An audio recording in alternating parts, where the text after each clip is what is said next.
रब्बी यस्सिर वला तुअस्सिर व तम्मिम बिल खैर व बिका नस्तईन या फत्ताहु रब्बी ज़िदनी इल्मा। औज़ु बिल्लाहि मिनश शैतानिर रजीम बिस्मिल्लाहिर रहमानिर रहीम। सूरह अल-बकरा आयत नंबर 30। फिर ज़रा उस वक्त का तसव्वुर करो जब तुम्हारे रब ने फरिश्तों से कहा था, मैं ज़मीन में एक खलीफा बनाने वाला हूँ।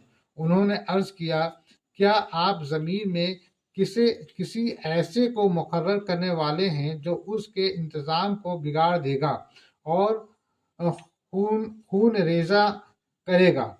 आपकी हम्द व सना के साथ तस्बीह और आपकी तक़दीस तो हम कर ही रहे हैं। फरमाया, मैं जानता हूँ जो कुछ तुम नहीं जानते। उसके बाद अल्लाह ने आदम को सारी चीज़ों के नाम सिखाए, फिर उन्हें फरिश्तों के सामने पेश किया और फरमाया, अगर तुम्हारा ख्याल सही है कि किसी खलीफा के तकर्रर से इंतज़ाम बिगड़ जाएगा तो ज़रा इन चीज़ों के नाम बताओ। उन्होंने अर्ज़ किया, नफ्स से पाक तो आप ही की ज़ात है, हम तो बस उतना ही इल्म रखते हैं जितना आपने हमको दे दिया है। हकीकत में सब कुछ जानने और समझने वाला आपके सिवा कोई नहीं। फिर अल्लाह ने आदम से कहा, तुम इन्हें इन चीज़ों के नाम बताओ। जब उसने उनको उन सब के नाम बता दिए तो अल्लाह ने फरमाया, मैंने तुमसे कहा था ना, मैं आसमानों और ज़मीन की वह सारी हकीकतें जानता हूँ जो तुमसे मख्फी है। जो कुछ तुम जाहिर करते हो वह भी मुझे मालूम है और जो कुछ तुम छिपाते हो उसे भी मैं जानता हूँ बेशक। फिर जब हमने फरिश्तों को हुक्म दिया कि आदम के आगे झुक जाओ तो सब झुक गए, मगर इब्लीस ने इनकार किया। वह अपनी बड़ाई के घमंड में बिगड़ गया और नाफरमानों में शामिल हो गया। फिर हमने आदम से कहा कि तुम और तुम्हारी बीवी दोनों जन्नत में रहो और यहाँ बाफरागत जो चाहो खाओ, मगर इस दरख्त के रुख न करना और न जालिमों में शुमार हो, वरना जालिमों में शुमार होगे।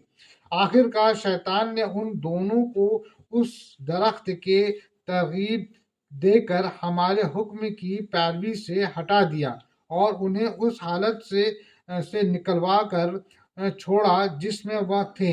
हमने हुक्म दिया कि अब तुम सब यहाँ से उतर जाओ। तुम एक दूसरे के दुश्मन हो और तुम्हें एक खास वक्त तक जमीन में ठहरना और वहीं गुजर बसर करना है। उस वक्त आदम ने अपने रब से चंद कलामात सीख कर तौबा की, जिसको उसके रब ने कबूल कर लिया, क्योंकि वह बड़ा माफ़ करने वाला और रहम करने वाला है। बेशक हमने कहा, तुम सब यहाँ से उतर जाओ। फिर जो मेरी तरफ से कोई हिदायत तुम्हारे पास पहुँचे तो जो लोग मेरी उस हिदायत की पैरवी करेंगे उनके लिए किसी खौफ व रंज का मौका न होगा, और जो उसको कबूल करने से इनकार करेंगे और हमारे आयत को झुटलाएंगे वह आग में जाने वाले हैं जहां वह हमेशा रहेंगे। ऐ बनी इसराइल, जरा ख्याल करो मेरे उस नेमत का जो मैंने तुमको अता की थी। मेरे साथ तुम्हारा जो अहद था उसे तुम पूरा करो, तो मेरा जो अहद तुम्हारे साथ था उसे मैं पूरा करूं, और मुझ ही से तुम डरो, और मैंने जो किताब भेजी है उस पर ईमान लाओ। यह उस किताब की ताईद में है जो तुम्हारे पास पहले से मौजूद थी, लिहाजा सबसे पहले तुम ही उसके मुनकिर न बन जाओ। थोड़ी कीमत पर मेरी आयत को न बेच डालो और मेरे गज़ब से बचो। बातिल का रंग चढ़ाकर हक को मशतबा न बनाओ और न जानते बूझते हक को छुपाने की कोशिश करो। नमाज कायम करो, ज़कात दो, और जो लोग मेरे आगे झुक रहे हैं उनके साथ तुम भी झुक जाओ। तुम दूसरों के तो नेकी का रास्ता अख्तियार करने के लिए कहते हो, मगर अपने आप को भूल जाते हो। हालांकि तुम किताब की तिलावत करते हो, کیا تم عقل سے بالکل ہی کام نہیں لیتے؟ صبر اور نماز سے بدلو، نماز سے مدد لو، صبر اور نماز سے مدد لو۔ بے شک نماز ایک سخت مشکل کام ہے، مگر ان فرما بردار بندوں کے لیے مشکل نہیں ہے جو سمجھتے ہیں کہ آخر کار انہیں اپنے رب سے ملنا اور اسی کی طرف پلٹ کر جانا ہے۔ اے بنی اسرائیل، یاد کرو میری اس نعمت کو جس سے میں نے تمہیں نوازا تھا، اور اس بات کو کہ میں نے تمہیں دنیا کی ساری قوموں پر فضیلت عطا کی تھی، اور ڈرا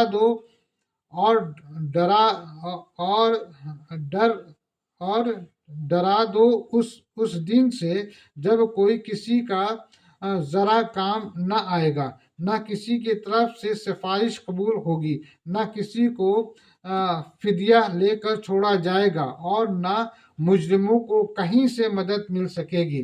یاد کرو وہ وقت جب ہم نے تم کو فرعونیوں کے غلامی سے نجات بخشی۔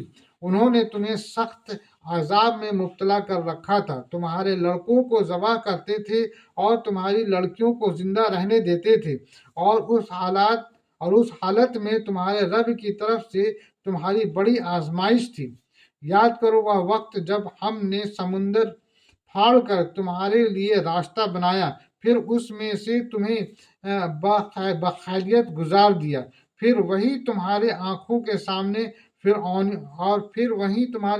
سامنے فرعونیوں کو غرقاب کیا، یعنی ڈبا دیا، ختم کر دیا۔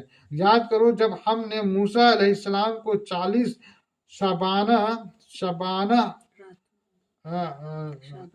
شبانہ روز کی قرارداد پر بلایا، تو اس کے پیچھے تم بچھڑے کو اپنا معبود بنا بیٹھے۔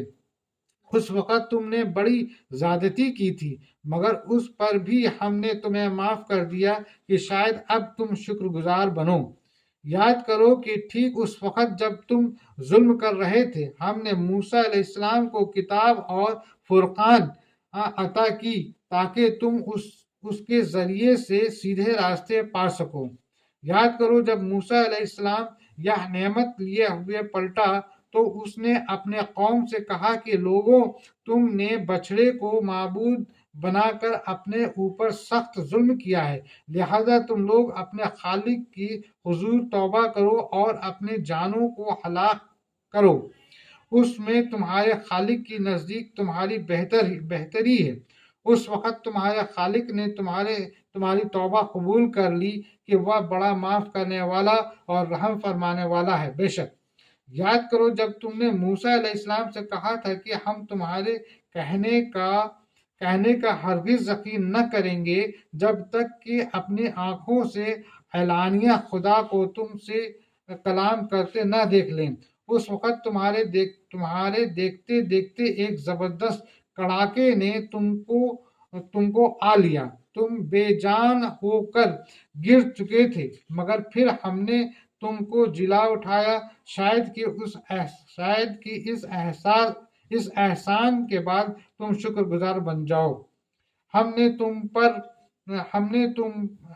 تم پر ابر کا سایہ کیا، بادل، من و سلوہ کا غذا تمہارے لیے فراہم کی، اور تم سے کہا کہ جو پاک چیزیں ہم نے تمہیں بخشی ہیں انہیں کھاؤ، مگر تمہارے اسلاف نے جو کچھ کیا وہ ہم پر ان کا ظلم نہ تھا، بلکہ انہوں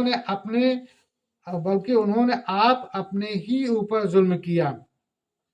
پھر یاد کرو جب ہم نے کہا تھا کہ یہ بستی جو تمہارے سامنے ہے اس میں داخل ہو جاؤ، اس کی پیداوار جس طرح چاہو مزے سے کھاؤ، مگر بستی کے دروازے میں سجدہ ریز ہوتے ہوئے داخل ہونا اور کہتے جانا حطۃ،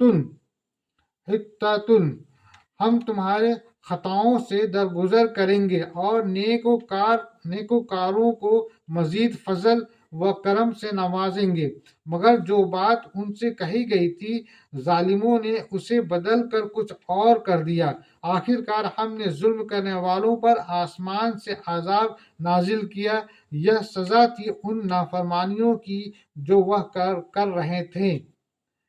ابھی تک ہم نے آیت نمبر 58 کمپلیٹ کیا ہے، انشاءاللہ آگے کل بات ہوگی۔ صدق اللہ العظیم۔